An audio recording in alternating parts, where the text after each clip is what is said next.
Hello, and welcome to your daily oracle reading for Thursday, October 22nd, 2020.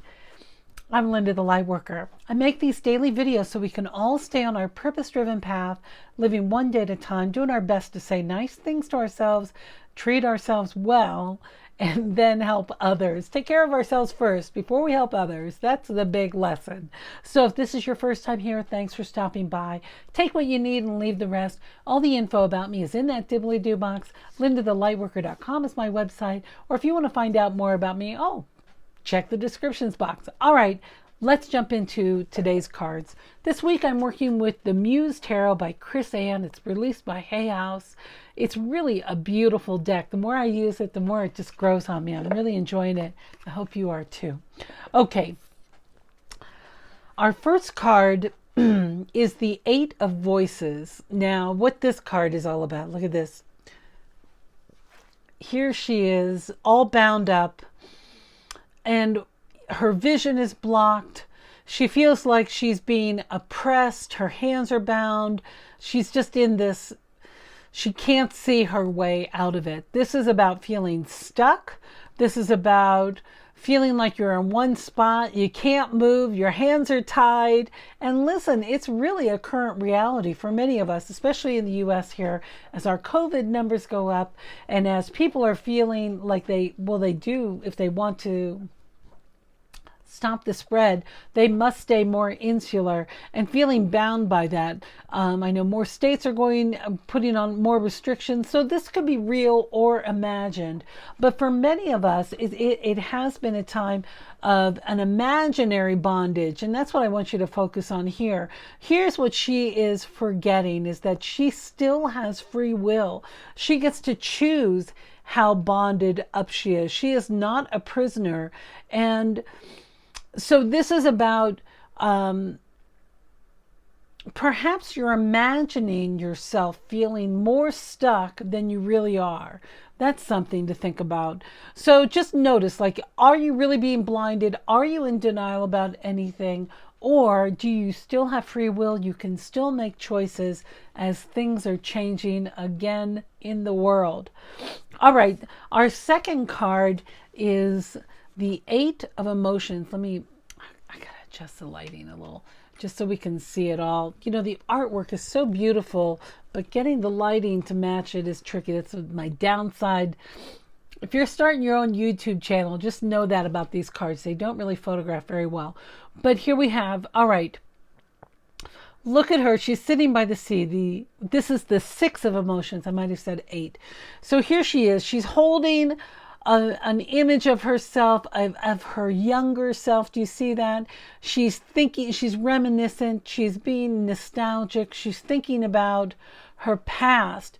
And this is really about noticing what you're thinking about. You know, sometimes we have to go to our past to really find those happy memories, but she doesn't look really happy, or she is feeling, I think nostalgic is the right word, of how she's feeling.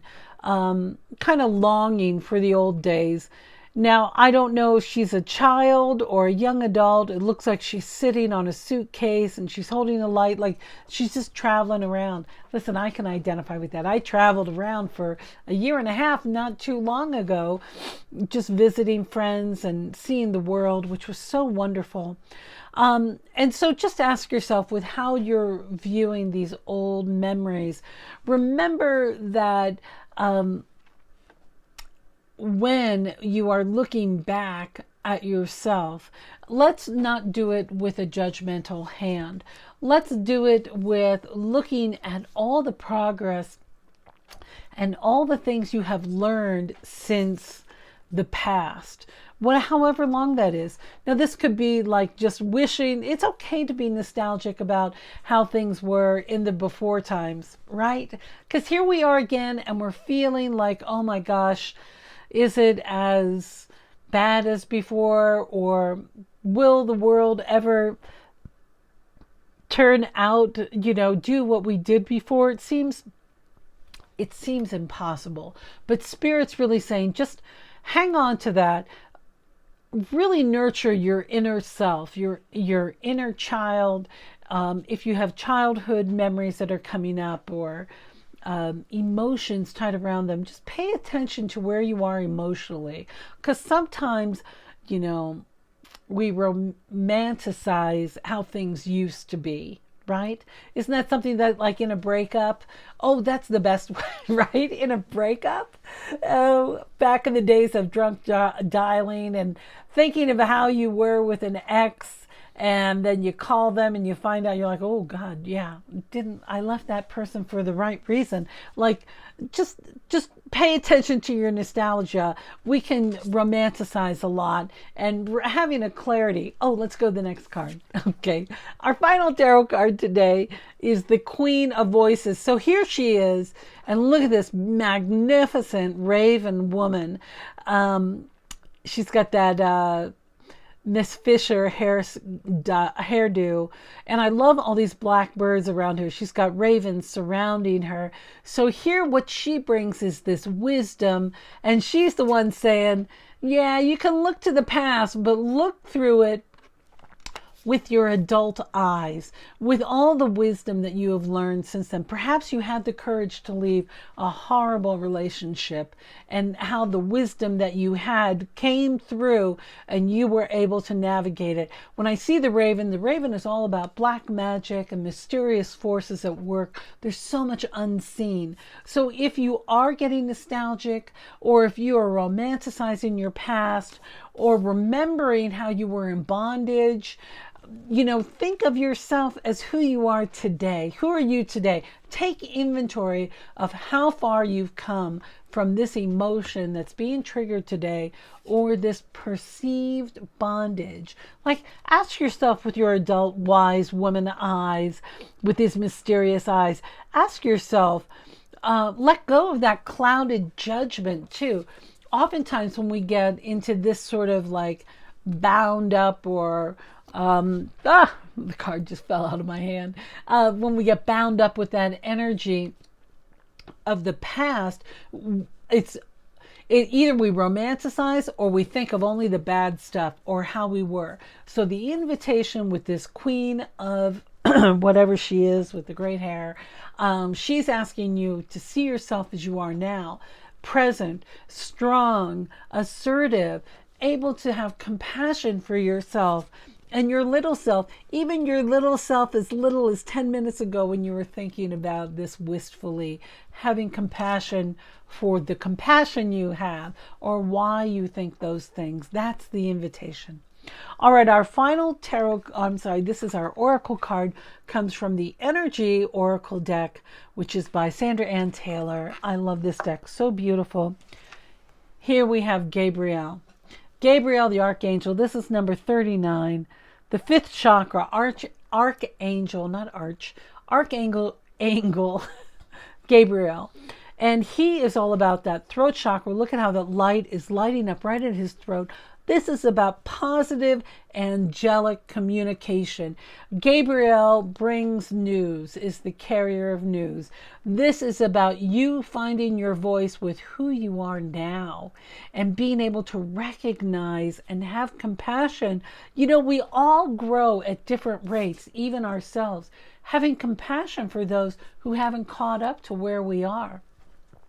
Spirit's saying, those of you who might be in the media or communications industry, and I know I have a few viewers, you may be hearing good news about a project or an upcoming something that might require your participation coming up. So just stay open to that as well.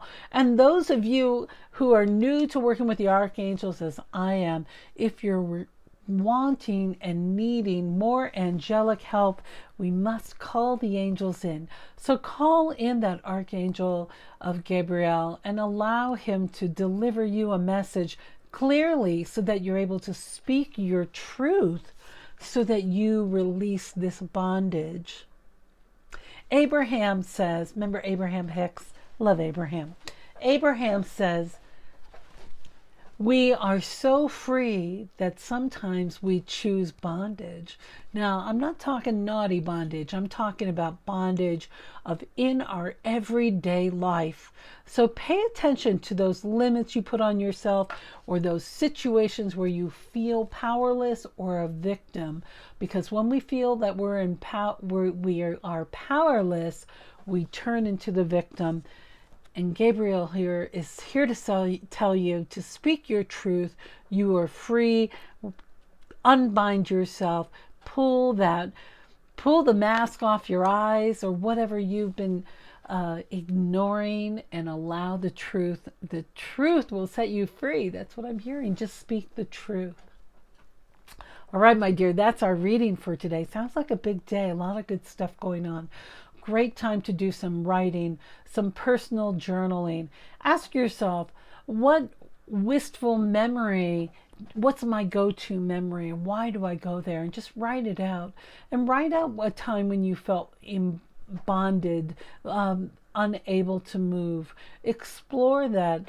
Do just a few minutes. Set your timer or an alarm on your phone for just a couple of minutes and do a 3-minute writing just to see what Spirit has to tell you, because there could be some insight in those nuggets. That's when the angels will start coming through, right? They see you writing, then they just jump in and take over. So allow for that to happen. All right, my dear. That's our reading for today. Sounds like we got a little bit of work to do, but you know what? I know you can do it. Say nice things to yourself. Write a list of all your attributes and all the good and how far you've come. And yeah, there might be a way to go, but you know what? All we have to think about is today.